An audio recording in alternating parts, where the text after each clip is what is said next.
오늘은 한국의 전통 갑옷 중 하나인 경봉갑에 대해서 알아보도록 하겠습니다. 여기서 갑은 영어 단어 아머를 나타내는 말입니다. 경봉갑에서 경은 갑찰, 보는 꿰었다는 의미로 해석되듯이 갑찰과 고리로 꿰맨 갑주를 말합니다.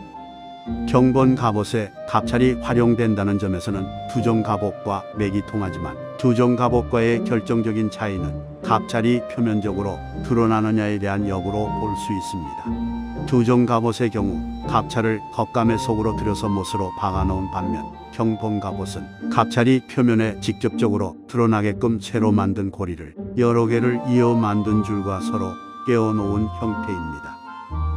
태종실록에서 중국의 제도를 토대로 경봉갑을 제작하도록 지시한 기사가 있는 것으로 보아 한반도에 전래된 경봉갑은 중국으로부터의 양식을 모방하여 제작한 듯하나 그 원료는 본디 중국이 아닌 서역인 것으로 추정되며 그 중에서도 서역의 체인메일 플레이트 암호가 원류에 가깝습니다.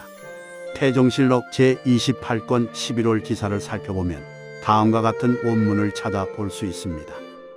군기감 부정 최해산 판관 양의 직장 송군달 녹사 윤군을 파직하였다.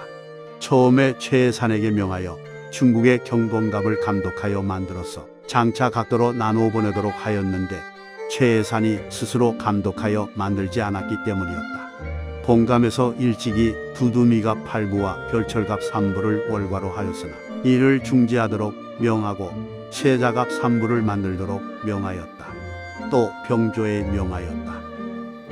각도의 월과 갑옷은 일찍이 보낸 견본에 의하여 경고하고 치밀하게 만들도록 하라. 그 중에 법식과 같이 하지 않는 자는 죄를 주겠다. 임금이 말하였다. 가죽으로 갑을 꿰은 것은 여러 해가 지나면 끊어져 버리니 또 수선하도록 하면 그 폐단이 끝이 없을 것이다. 또 녹비를 재촉하여 바치게 하는데 그 수도 적지 않다. 내가 생각건대 철로써 깬다면 썩지 않고 단단할 것이니 폐단도 따라서 없앨 수 있다. 임금이 또 말하였다. 이제 동지의 각도에서 바치는 철갑은 아직도 가죽을 사용하여 짜고 꿰는 것은 실로 온당치 못하다. 이제부터 뒤로는 박물도 또한 견본에 따라서 만들어 바치도록 하라. 또한 두종갑은 의장용과 군용으로 겸용되던 까닭의 재질과 마감에 다소한 꾸밈이 가해졌으나 경본갑의 경우 최소한의 꾸밈으로 하여금 최대한의 방어력을 의도한 것으로 보입니다. 또한 세종실록과 굴레의 도면을 보았을 때의 철제 갑찰은 주로 흉부를 중심으로 개어져 있고 어깨에서 팔까지는 이른바 사슬로 구성되어 있습니다. 실질적 유물로서 확인할 수 있는 경봉갑은 고려 왕조의 장군인 정지가 사용하던 것이므로 이를 통해 경봉갑의 사용 시대로 특정 가능한 구간은 고려 왕조 후기부터 조선 왕조 초기까지라고 할 수 있겠습니다. 다만 조선 개국 이후로 경봉갑옷의 활용이나 제작에 관한 기록이 대단히 희박하고 유물 또한 전무한 까닭에 주된 갑옷으로서의 지위를 취하지는 못했을 것입니다.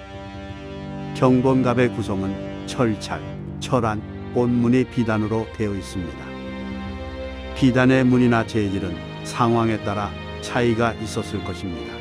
경봉갑옷은 두종갑과는 달리 일체형이며 겨드랑이를 보호하기 위해 착용하는 일종의 보호대는 없습니다. 경봉갑옷의 형태는 세자갑과 두종갑처럼 동일히 두루마기의 형태입니다. 또한 경봉갑옷은 깃을 세움으로써 봉이와 같은 모습을 띤 불령 형태를 취하였습니다.